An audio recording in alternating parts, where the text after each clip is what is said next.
మాఘమాసం పర్వాల నిర్ణయం ఇది వ్రత నిర్ణయ కల్పంలో ఉన్నటువంటి ఆ విషయాలన్నింటినీ కూడా చూసుకుంటూ మనం ముందుకు వెళ్తున్నాం.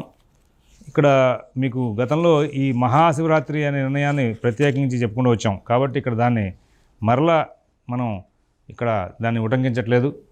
అయితే ఈ మాఘమాసంలో ప్రారంభంలో మనకి మాఘశుద్ధ తదినాడు గుడ లవణ దానం అని చెప్తూ ఉంటారు. మాఘశుక్ల తృతీయాం గుడస్య లవణస్య చ దానం శ్రేయస్కరం రాజన్ శ్రీణాంచ పురుషస్య చ గుడైన తుష్టితే దేవి లవణైన స్వయం ప్రభు. ఇట్లాగే భవిష్యత్ పురాణంలో కూడా దీని గురించి చెప్పడం ఉంది. అలాగే ఇక్కడ మాఘశుద్ధ తదినాడు బెల్లము ఉప్పు అధికంగా దానం చేయాలి. ఈ దానం స్త్రీలు పురుషులు ఇద్దరు కూడా చేయాలి. అంటే విడివిడిగా చెప్పాడు అంటే వాళ్ళిద్దరు కూడా చేయడం మంచిదని చెప్పేసి ఈ బెల్లం దానం చేయడం మూలంగా జగదంబ అనుగ్రహిస్తుందని, లవణ దానం చేత ఈశ్వరుడు అనుగ్రహిస్తాడని, ప్రీతి పొందుతాడని చెప్పి భవిష్యోత్తర పురాణం కూడా తెలియజేస్తోంది. అందువలన ఈ కార్యక్రమాన్ని అందరూ కూడా అనుష్ఠించాలి. ఆ తర్వాత ఇక్కడ సోపపదం అనేటువంటి పర్వం ఉంటుంది.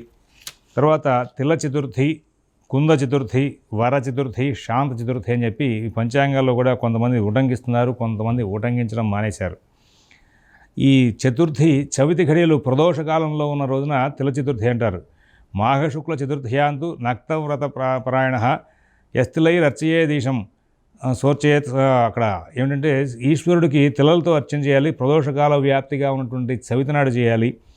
అలా నక్తం ఆచరించి తిలలతో శివుని కనుక అర్చిస్తే చేసిన పాపాలను కూడా నశించే అవకాశం ఉంది చెప్తూ ఉంటారు. దీనికే మరి ప్రదోషకాలంలోనే ఉన్నటువంటి చవితి నాడు కుంద చతుర్థి అని చెప్పేసి చవితి ప్రదోషకాలంలో ఈ చవితి నాడు మల్లెలతో శివుని అర్చిస్తే కనుక సమస్తమైన సంపదలు వస్తాయని చెప్పేసి చెప్పుకుంటూ వస్తారు. మాఘే శుక్ల చతుర్థ్యాంతు కుంద పుష్పై సదాశివం సంపూజ్య విధివద్భక్త్యా నక్తాశీ శ్రేమాప్నుయాత్ అని చెప్పేసి. అందువలన ఈ మాఘశుద్ధ చతుర్థి అనేది సహజంగా పెద్ద స్థాయిలో ఎవరికి కూడా దాని మీద అవగాహన రాదు. కానీ దాంట్లో చాలా విశేషాలు ఉన్నాయి. ఇంతే కాదండి, వర చతుర్థి అని కూడా దీనికి పేరు. ఆ చవితి సూర్యోదయానికి ఉన్న సందర్భంలో మరి అక్కడ గౌరీ ఉపాసన కనుక చేస్తే మాఘశుక్ల చతుర్థ్యాంతు గౌరీ మారాధయేద్ బుధ తస్మాద్వై వరదా తత్ర గౌరీ సమ్యక్ ప్రపూజిత అని చెప్పేసి ఆ వర చతుర్థి నాడు మరి గౌరీదేవుని ఆరాధిస్తే వరదానం జరిగే అవకాశం ఉంది అని చెప్పేసి చెప్పుకుంటూ వస్తారు. శాంత చతుర్థి ఇక్కడ ఈ చవితి ప్రాతకాలంలో ఉన్న రోజునే స్నానం దానం కనుక ఆచరిస్తే మానసికమైనటువంటి ప్రశాంతత ఏర్పడుతుందని చెప్పేసి చెప్పుకుంటూ వచ్చారు. తర్వాత మనకి అందరికీ కూడా తెలిసిందే సరస్వదేవి పుట్టినరోజు అని చెప్పేసి మన వాళ్ళందరూ కూడా కొత్తగా ఈ మధ్యకాలంలో గత 25-30 ఏళ్ళుగా ఎక్కువగా ఉత్సవాలు వ్యవహారాలు చేస్తున్నారు. చేసుకోవచ్చు, తప్పేం లేదు. కానీ అక్కడ చాలా విశేషమైనటువంటి మాటలు కొన్ని ఉన్నాయి. వాటన్నింటినీ కూడా చూద్దాం. ఏమిటంటే మాఘశుక్ల పంచమి మదన పంచమి అస్యాం వసంతోత్సవం ఆరంభస్య కార్య. ఇక్కడ మాఘమాసే నృపశ్రేష్ఠ శుక్లాయాం పంచమి తిథౌ తత్ర సంపూజ్య మదనం వసంతోత్సవం ఆరభయేత్ అని చెప్పుకుంటూ వస్తాడు. అమ్మవారికి ఉత్సవాలు చేస్తారు. ఇక్కడ ఈ అమ్మవారి ఉత్సవాలు చేసే దాంట్లో వసంత పంచమి అనే పేరుతో ప్రారంభం చేస్తారు. దీనికి శ్రీ పంచమి అని కూడా పేరుంది. ఇక్కడ శ్రీ పంచమి అనే పేరుతో మనవాళ్ళు సరస్వతి అమ్మవారికి ఆరాధన చేయడమే ప్రధానంగా అని చెప్పి అనుకుంటూ ఉంటారు. చాలా బాగుంది. అయితే ఇక్కడ మాఘశుక్ల చతుర్థ్యాంతు పదమారాధ్య చ శ్రేయ పంచమ్యాం కుంద కుసుమై పూజాం కుర్యాత్ సమృద్ధయే అని ఒక వాక్యం ఉంది. హేమాద్రిలోను వరాహపురాణంలోను వాటిలో ఉంది. ఏమిటంటే అంటే మల్లెలతో ఈ మాఘశుద్ధ పంచమి నాడు అమ్మవారిని కనుక, అది కూడా ఎవరు ప్రత్యేకం చెప్పుకుంటూ వచ్చాడు, లక్ష్మీదేవిని కనుక ఆవిడని ఆశ్రయించి, ఆవిడ చతుర్థి నాడు లక్ష్మీదేవిని ఆశ్రయించి అర్చన చేసి పంచమి నాడు ఆవిడ మల్లెలతో కనుక అర్చన చేస్తే సర్వసమృద్ధులు ఏర్పడతాయని చెప్పుకుంటూ వచ్చాడు. అందువలన వీటిని అందరూ కూడా తెలుసుకోవాలి. వీటికి పూర్వవిధ అనే దాన్ని ప్రధానంగా చెప్పుకుంటూ వచ్చాడు. ఆ తర్వాత ఏమిటంటే వైవస్వత మన్వాది, మాఘశుక్ల సప్తమి వైవస్వత మన్వాది కుతపాద్య ఘటికలు.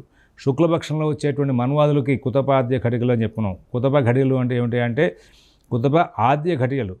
మరి 15 ముహూర్తాలు వ్యాప్తి చేస్తే అందులో 8వ ముహూర్తాన్ని కుతప కాలం అంటున్నాం. అందులో ఆద్య ప్రారంభ గడియలకి కనుక ఆ తిథి ఉంటే ఏ రోజు ఉంటే ఆ రోజే, ముందు రోజు ఉంటే ముందు రోజు, మరుసటి రోజు ఉంటే మరుసటి రోజు ఈ యొక్క మన మన్వాదిని రాయాలి. అందులో భాగంగా వైవస్వత మన్వాది. ఆ రోజునే మనకి రథసప్తమి, సూర్యోదయ వ్యాప్ని గ్రహ్య. ఇది కొంచెం తిథి ముందుకుందని తిథి వెనక్కుందని ఇవన్నీ కూడా చెప్పుకుంటూ ఉంటారు. కాదు అంటే సూర్యోదయ వ్యాప్ని అంటే మనం పంచాంగంలో రాసే ఏ ఊరికి సంబంధించిన సూర్యోదయానికి ఆ ఊరికి సంబంధించినటువంటి ఉదయకాలంలో సప్తమి ఉన్నదాన్ని తీసుకోవాలి. ఈ పంచాంగాల్లో దేశాంతర సంస్కారాల్లో ఈ మధ్యకాలంలో తేడాలు వచ్చినాయి. ఆ తేడా విధానాలను అనుష్ఠిస్తున్న కారణంగా ఈ పంచాంగంలో ఉన్నటువంటి సూర్యోదయానికి సంస్కారం, పంచాంగంలో ఉన్న తిథి సంస్కారానికి జాగ్రత్తగా తెలుసుకున్నారండి. పూర్వం చేసినటువంటి సంస్కారాలన్నీ కూడా మామూలుగా పద్ధతిలో చేసుకుని వెళ్ళారు. తిథికి ముందుకు జరిగే అవకాశం, వెనక జరిగే అవకాశం ఉండేది. సూర్యాస్తమయాలు కూడా ముందు జరగడం, వెనక జరగడం అనేది ఉండేది. కానీ ఇప్పుడు ఇండియన్ స్టాండర్డ్ టైం ప్రకారంగా వెళ్తున్న కారణంగా పంచాంగాల్లో ఇచ్చినటువంటి తిథులు, వారాలు, నక్షత్రాలని ఎండింగ్ టైమ్స్ జరపకుండా ఈ వాచ్ ప్రకారం అందరం వాడుకుంటున్నాం కదా. ఈ వాచ్ టైము హోల్ ఇండియా మొత్తం ఒకటే టైం వస్తుంది. ఇండియాలోనే 35 నిమిషాల నుంచి 45 నిమిషాల వరకు కూడా కరెక్షన్స్ ఉంటాయి. వాటిని ఎక్కడా కూడా ఈ వాచ్ చూపించట్లా. అటువంటి వాచీలు మనం ఇప్పుడు వాడుకుంటున్నాం స్టాండర్డ్ టైం అనే పేరుతో. కాబట్టి మన పంచాంగాలు దేశాంతర సంస్కారాలు తేడాలు ఉంటాయి. ఇది గమనించుకుని ఈ రథసప్తమి రాసేటప్పుడు పంచాంగకర్త యొక్క టాలెంట్ అంతా కూడా బయటపడుతుంది. ఒక ప్రాంతానికి రాసిన పంచాంగం విజయవాడకి రాస్తే 10 నిమిషాల వ్యవధిలో అదే పండుగ రథసప్తమి వాళ్ళకి విశాఖపట్నం వాళ్ళకి పనికి రాకపోవచ్చు. ఇదే పండుగ హైదరాబాద్ వాళ్ళకి పనికి రాకపోవచ్చు. ఇది చాలా సూక్ష్మంగా గమనించుకోవాల్సిన అంశం. ఈ దేశాంతర సంస్కారాల గురించి నేను ముహూర్త బాల శిక్షలో పాఠాలు చెప్పుకుంటూ వచ్చాను. కాబట్టి అది గమనించుకుని మీరు మళ్ళీ ఒకసారి వాటి చూసి దాని ప్రకారంగా నిర్ణయాలు చేసుకుంటారని చెప్పి ఆశిస్తూ, ఇక్కడ దీనికే సూర్య జయంతి అని పేరు. ఇక్కడ మరి అరుణోదయ వ్యాప్తి దగ్గర నుంచి కూడా ఉన్నటువంటి సప్తమి ఇంకా విశేషం అని చెప్పేసి హేమాద్రి భవిష్య పురాణాలు చెప్తున్నాయి. అలాగే దీని దాన ఫల వ్రతోద్యాపనం అని కూడా చెప్పుకుంటూ వస్తారు. తర్వాత కుతపాద్య ఘడియల్లో ఉన్నటువంటి అష్టమిని భీష్మాష్టమిగా తీసుకోవడం అనేది ఇందాక చెప్పా కదండి. కుతపాద్య ఘడియలు అంటే అదే ఇక్కడ కూడా మనం తీసుకుంటూ ఉండాలి. అలాగే మాఘమాసంలో ఉన్నటువంటి నవమి నాడు నందినీదేవి పూజ చేస్తారు. దానికి పూర్వవిధానం తీసుకోవాలి. మరి ఆ తర్వాత భీష్మ పంచక వ్రతం, మాఘశుద్ధ ఏకాదశి నాడు భీష్మ పంచక వ్రతం అనేది చేస్తూ ఉంటారు.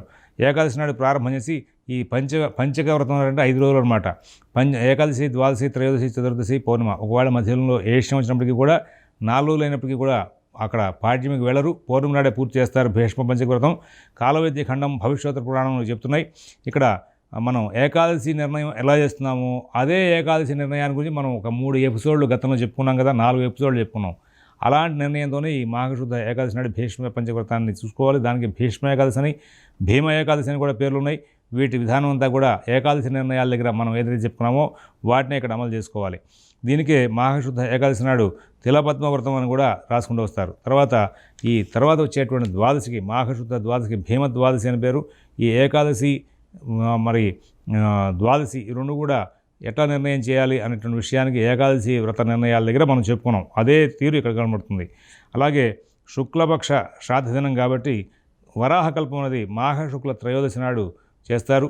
అది కుతపాద్య ఘడియల్లోనే ఉన్నటువంటి త్రయోదశి ఏదైతే ఉంటుందో ఆ కుతపాద్య ఘడియలకు సంబంధించినటువంటి త్రయోదశిని తీసుకుని వరాహకల్పం రాయడం జరుగుతుంది. తర్వాత పౌర్ణమి నాడు ఒకవేళ మరి యోగవశాదేవ మహామహాగీత్వం తథాపి వైశాఖ ఆషాఢ కార్తీక మాఘ పూర్ణిమానాం యోగమంత్రేణాపి అతీవ పుణ్యప్రదాత్. ఏమిటి అంటే ఇట్లా వైశాఖ మాసంలో పౌర్ణమి నాడు విశాఖ కలిస్తే, మాఘమాసంలో పౌర్ణమి నాడు మఘా నక్షత్రం కలిస్తే వాటిని మహామాఘి అని పిలుచుకుంటాం. అక్కడ మహావైశాఖి అని పిలుచుకుంటున్నాం. అలాగే దీనికి పరబుద్ధ తీసుకోవాలంటే సూర్యోదయం దగ్గర నుంచి ఉన్నటువంటిది. అయితే ఇక్కడ నోవులకు సంబంధించేమో రాత్రి కలిగిన సూర్యాస్తమయం దగ్గర నుంచి ఉన్నటువంటి పౌర్ణమి తీసుకుంటూ ఉంటారు. ఆడవాళ్ళు గౌరీ వ్రతం చేస్తూ ఉంటారు పౌర్ణమికి. దానికి సూర్యాస్తమయం తర్వాత ఉన్న పౌర్ణమిని తీసుకోవడం అలవాటు. మాఘ పూర్ణిమ విషయంలో సముద్ర స్నానాలు, నదీ స్నానాలు, దానాలు, మాఘ పూర్ణిమ నిమిత్తంగా చేసేటువంటి వ్రతాలు వీటికన్నిటికీ కూడా కొంచెం విశేషం ఉంది. ఆ విశేషాన్ని పురస్కరించుకుని మన వాళ్ళు ఏం చేస్తూ ఉంటారంటే సూర్యోదయం ఆరభ్య, సూర్యోదయంతో సంబంధమైనటువంటి తిథిని తీసుకుని దానికి ముందుకు వెళ్తూ ఉంటారు. అందువలన ఇక్కడ ఈ రోజున దానం అంటే ఏమిటి అంటే ఇందులో కూడా తిలపాత్ర కంచుక కంబళ దానాన్ని అంటే తిలలు, పాత్రలు, చొక్క, కంబళ్ళు ఇవన్నీ కూడా దానం చేయడం వలన మంచి విశేషమైన ఫలితాలు వస్తాయి, మంచి పుణ్యం వస్తుందని చెప్పేసి భవిష్య పురాణం నిర్ణయిస్తుంది. ఇట్లాంటి గ్రంథాలు తెలియజేస్తున్నాయి.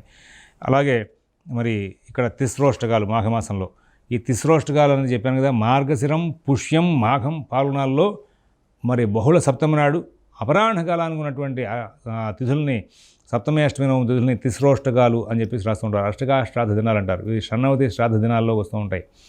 ఇవి మార్గశిర మాస పండుగలు ఎట్లా నిర్ణయం చేస్తారు అనే చోట మీకు చెప్పాను. అదే ప్యాటర్న్లో ఇక్కడ మనం చేసుకుంటూ వస్తాం. పైగా పితృతిథి నిర్ణయాన్ని కూడా మనం ముహూర్త బాలశిక్షలో చెప్పుకున్నాం. అదే పద్ధతిలో ఈ అష్టకా శ్రాద్ధ దినాలని తెలియజేసుకోవాలి. మాఘబహుళ ద్వాదశి, తిల ద్వాదశి శివుడికి, విష్ణువుకి, పితృదేవతలకు కూడా ఇది ప్రియమైంది. ఆ రోజున మరి తిలలని ఉత్పాదనమైనటువంటి రోజు కాబట్టి ఆ ఉపవాసం చేసి మరి తిల స్నానాలు చేసి తిలల్ని హరికి అర్చిస్తే కనుక చాలా విశేషమైన పుణ్యం వస్తుంది. యముడు కూడా మరి ఆ తిల సమర్పణ మూలంగా ఆయన ఆనందించే అవకాశం ఉందని చెప్పేసి చెప్పుకుంటూ వస్తారు. అందువలన ఈ ఏకాదశి ద్వాదశి నిర్ణయాల విధానంలోనే ఈ యొక్క పండుగను కూడా రాసుకోవడం జరుగుతుంది. ఇక్కడ మాఘకృష్ణ చతుర్దశి మహాశివరాత్రి, దాని యొక్క మహాశివరాత్రి అనే ఒక ఎపిసోడ్ ప్రత్యేకంగా మనం చేసాం. మహాశివరాత్రిని ఎట్లా నిర్ణయం చేసుకోవాలి అనే విషయం మీద. కాబట్టి దాని గురించి ప్రత్యేకంగా ఇక్కడ చెప్పుకునే అవకాశం అవసరం లేదని చెప్పేసి మాఘ అమావాస్య నాడు ద్వాపర యుగాది అని వస్తుంది. ఈ ద్వాపర యుగాది అపరాహ్న కాలానికి ఉన్నటువంటి అమావాస్య నాడు ద్వాపర యుగాది రాస్తుంటారు. యుగాదులు కూడా షణ్మతి శ్రాద్ధ దినాల్లోవి. అవి ఆచరించడం మూలంగా పితృదేవతల యొక్క అనుగ్రహం లభిస్తుంది. పితృశాపం దగ్గర నుంచి దూరం అయ్యే అవకాశం వస్తుంది. ఇవాళ రోజున అందరూ కూడా పితృదోషం ఉంది అని చెప్పేసి చాలా బాధలు పడుతున్నారు. ఆ పితృదోషానికి సంబంధించి చేయవలసిన కార్యక్రమాల కంటే ఇతరత్ర అనేకమైన కార్యక్రమాలు చేస్తున్నారు. గుర్తుపెట్టుకోండి, పితృదోషం ఉన్నప్పుడు పితృ సంబంధమైన శాంతి చేసుకోవాలి. అందువల్ల షణ్మతి శ్రాద్ధ దినాలు 96 రోజులు కూడా సంవత్సరం పాటు దీక్షగా కనుక పితృశ్రాద్ధాలు కనుక నిర్వహిస్తే తద్వారా మీకు పితృదోషాలు పోతాయి. కుటుంబంలో పైతరాలు వాళ్ళు చేసినటువంటి దోషాలనే పోతాయి. వాటినన్నింటినీ కూడా తెలుసుకుని అనుష్ఠిస్తారని చెప్పి తర్వాతి ఎపిసోడ్లో ఫాల్గుణ మాస పర్వాల నిర్ణయాల గురించి తెలుసుకుందాం. స్వస్తి.